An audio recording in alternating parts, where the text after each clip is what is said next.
disease takes many forms, ranging from natural hazards such as earthquake, tsunami, and flood to infrastructure disease such as Ebola and COVID-19. In the Asian region, in particular, a dual risk of climate change and geographical vulnerability become evident. Geographical vulnerability includes factors such as earthquake, typhoon, and rising sea levels. For example, a report by the World Meteorological Organization states that the rate of temperature increase in Asia is about twice in the global average.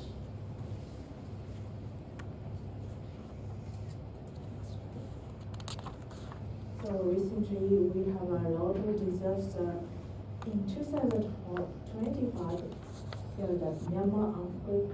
Remember, we had the bioethics conference in Thailand, in Bangkok, Thailand. There are the Myanmar earthquake effect and the severe damage and the building was collapsed. And also in September, there are the northern Vietnam floods. It is also the great damage by the typhoon. The several typhoon was occurred at the same time. And also there are the several earthquakes where the environment family are living there. So and recently there are the flood in Thailand and also the wildfire in Japan as well in Oita area.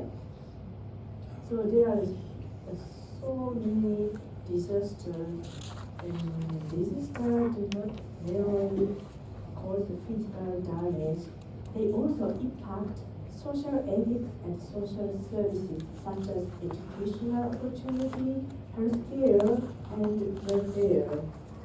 Preparedness, response, and resilience in areas like life skill education, peer support, and welfare network are crucial. Furthermore, disaster present opportunity to learn from them. So we have to learn from the disaster, and we can learn from the disaster. From the perspective of sociology, medical anthropology, and education and ethics, and the major theme is how to listen to respect people.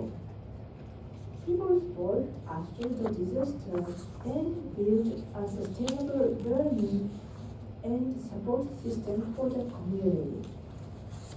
Disaster response capability, infrastructure development, and the level of cooperation between government and residents vary by countries and regions. During the times where disaster exposed vulnerability, this presentation uses the Great Eastern Japan earthquake and COVID-19 in Japan as a case study to illustrate lessons learned from disaster, focusing particularly on the social aspect and ethical aspect. So together, learning the different perspective and this different area, maybe we will find some similarity and difference through the examples.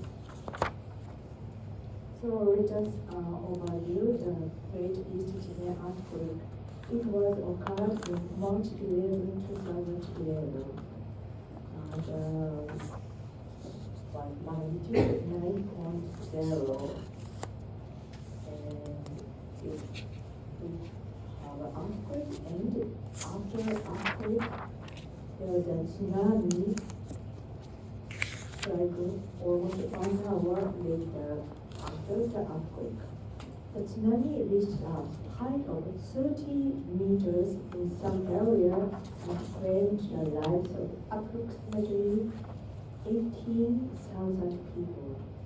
It also triggered the Fukushima Daiichi nuclear power plant accident. And the tsunami caused TEPCO, the Tokyo Electric Company Fukushima Fukushima Daiichi nuclear power plant accident in March 12. So the nuclear accident resulted in even greater damage to Fukushima and the other neighboring prefecture in the Tohoku region. The Fukushima Daiichi Unit 1 and 3 went into meltdown. As a result, a large amount of hydrogen was generated. Hydrogen gas filled the reactor and the turbine building, causing hydrogen exposure in Unit 1, 3, and 4. The reactor and the turbine building and the surrounding facility was severely damaged. So this is a map of the town and the village and cities in Fukushima area. Also this is a shadowed area. Government order was placed for the evacuation for residents living in the area. And perimeter within 30 kilometers from the nuclear power plant. And almost all residents are evacuated. So the nuclear accident forced residents living nearby to evacuate to the remote area, sometimes to location outside of Fukushima prefecture. And many residents were first forced to stay in the evacuation site, like a school gym, and then were moved to temporary house. In total, the earthquake and tsunami caused over 470,000 people to evacuate. Of this number, 154 people were evacuated due to the nuclear accident. It is difficult to ascertain the exact total number because there are many Jishuhinasha who are spontaneously evacuated by themselves. So it's hard, the number is getting more.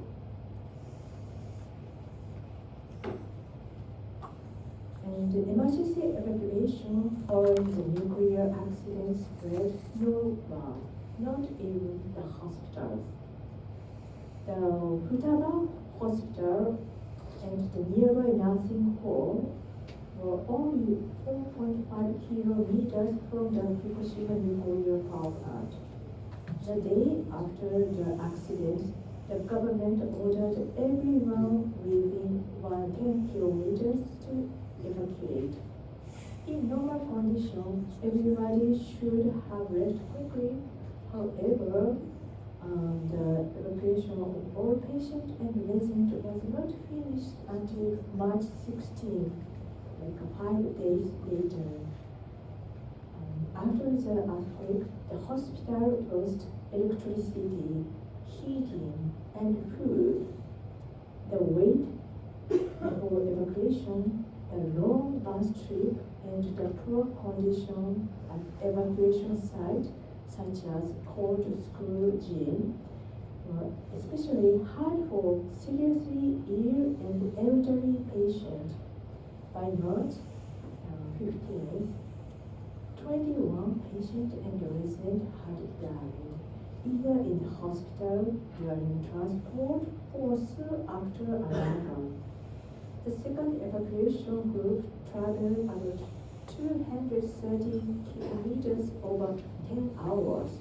In total, a report says at least 45 people lost their lives during this evacuation process.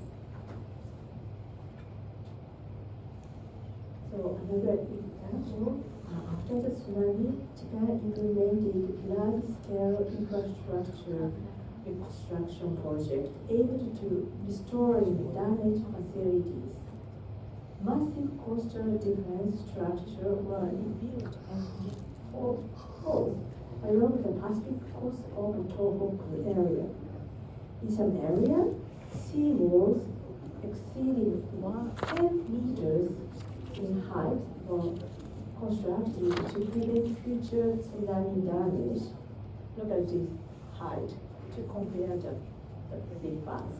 It is so high, and nothing can be seen from the inside of the wall.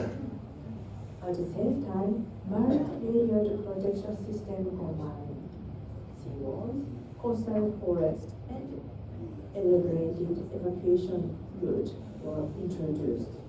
The seawall, concrete wall, touring so such high, so some residents say it feels like walking inside a wall. I haven't done anything wrong, but it feels like being in a prison cell, said Diane in the 50s. While the seawall is crucial for preventing tsunami, many fear it has taken away their former lives and the landscape they knew so well.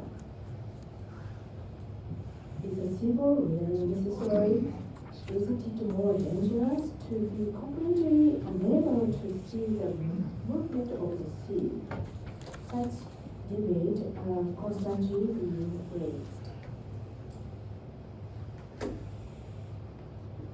So in this situation, even under this difficult circumstance, the people continue their daily lives while trying to strengthen community bond.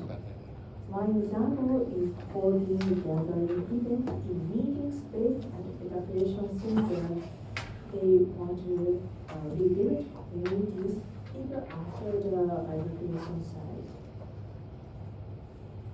And also another example, they continue to do the traditional events such as enjoying local festivals and leisure activities together.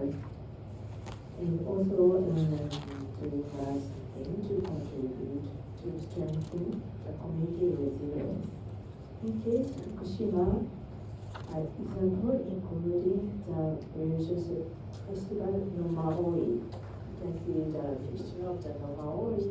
It is kind of the Shintoism tradition, and people pretend like warriors to protect their area, and they have a competition of the horse riding. And people are trying to recover lost communities and rebuild new communities. These activities help build community resilience and foster a culture in which people support one another during disasters. And during this kind of the event, it is a great opportunity to get to know each other in the neighborhood, even if they don't know much better, like really good community. During this event, they create something like a new relationship to make this event happen. So, the lessons learned from the disaster extend far beyond Japan and have shaped the global approaches to disaster risk reduction and resilience building. The first one, we know the limit of human control and the need to multi-layered preparedness. The disaster revealed the limitation of technological and human control over natural forces.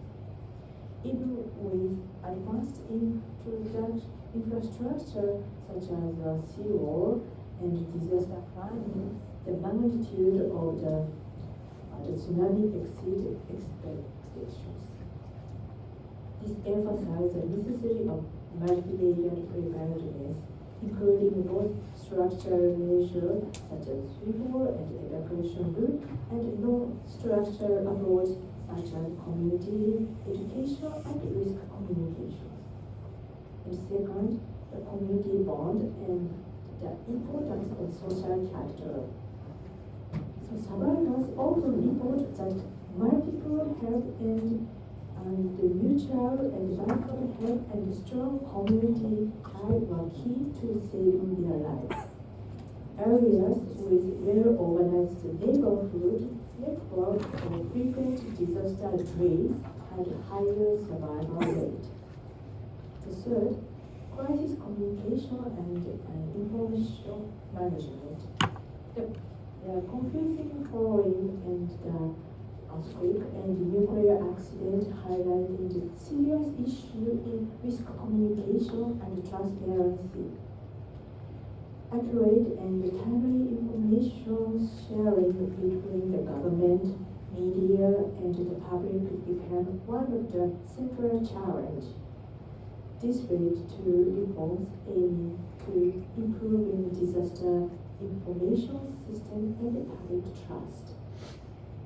The fourth are the ethical and social dimensions of technology risk. The Fukushima nuclear crisis revealed the ethical dilemma of modern technology, particularly regarding risk management responsibility and the protection of human life. It raises fundamental questions about how society should balance economic growth, energy security, and human safety in the face of uncertainty. The fifth is recovery, resilience, and the build back better peace. Post-disaster reconstruction emphasizes the concept of build back better, promoting not just recovery but the creation of safety and more sustainable communities. Effort including community participation in urban planning, relocation from hazardous zones, and psychological care for long-term energy are necessary. So overall, the Great East Japan earthquake taught the world that the true resilience lies not only the infrastructure and technology, but also in human solidarity, ethical awareness, and the capacity to learn from failure. So we can learn from the disaster. So now we will move to the COVID-19. So COVID-19 is a disaster that still requires continued caution even today. According to the World Health Organization, the number of confirmed deaths is reported to be in the low 7 million range. Some studies estimate that the maybe 14.8 million people died in just 2020 to 2021 alone. So in Japan, we experienced multiple COVID-19 waves, maintaining low mortality through widespread mass research, public health measures, and high vaccination rate. In the early phase of COVID-19 in Japan, cases emerged from the travelers and the cruise ship diamond cases. The government declared emergency, promoted mask wearing, testing, and contact tracing, and aiming to slow community spread. As a result, people rushed to panic buy masks and paper products. There were no masks at store in 2012 in the spring. And the people make a line to buy the paper products like toilet paper and tissues. So it is not necessary to do that, but there is a lack of information and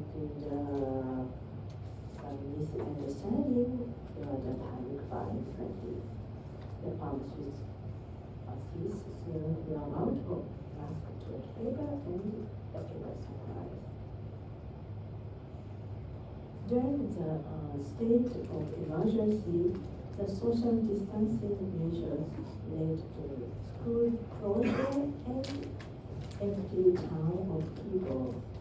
So people in the education setting people use the online education, but it makes the inequality situation severe. Some have the access to the computer and online education, but some have difficulties. Some households have one computer in the household, and the parents also work. When parents work online and while the children try to study online, there's a severe conflict of the resources. So it is said during this kind of the pandemic and the disaster, socio-economical issues affected not only the economic area but also the education setting. And there are some negative impact of the declaration of the state of emergency.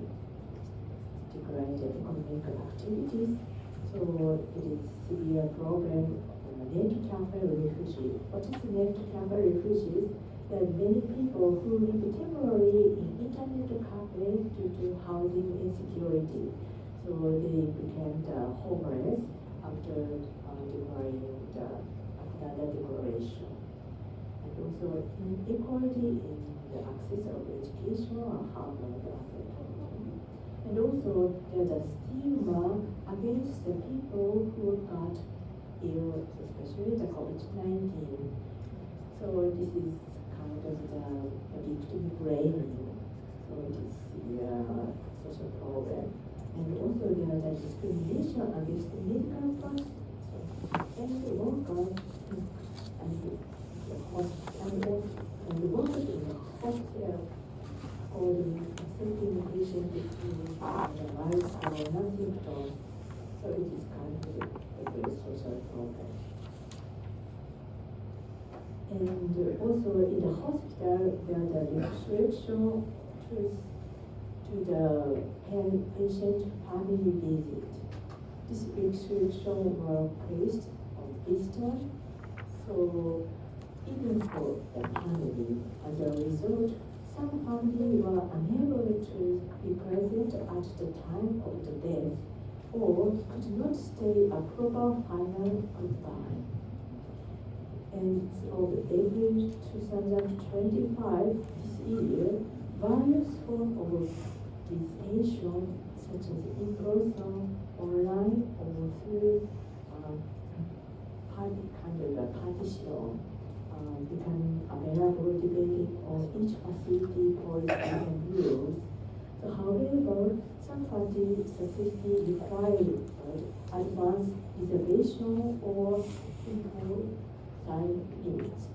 So that said, the special visitation method, reservation requirement, and infection control measure during the visit differ from one facility to another.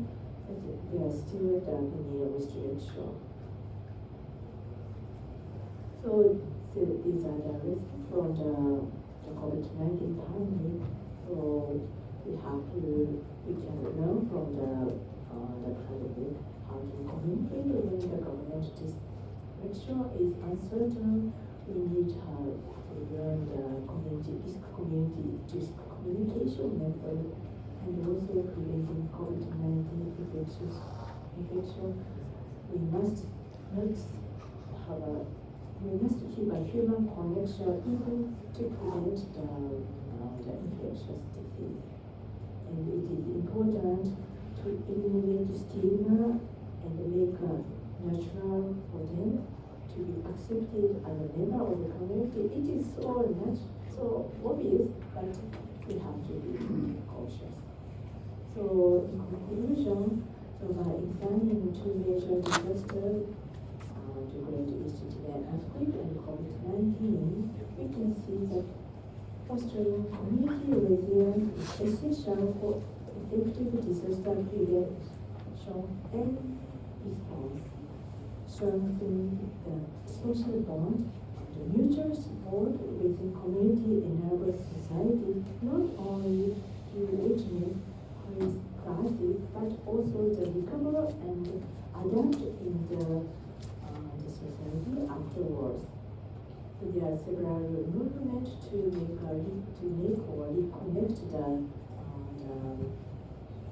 community. So we supported this kind of the movement and think the crazy old community. Thank you very much for your attention. Thank you, Miwako. Thank you. Excellent presentation. Dr. Hatayama, would you like to make some comments?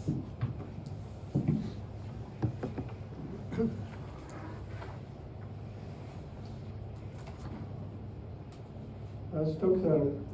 Miwako Hosoda said, when a disaster occurs, we tend to rely on government or local government. But it is very meaningful to create a community that is resilient to disasters.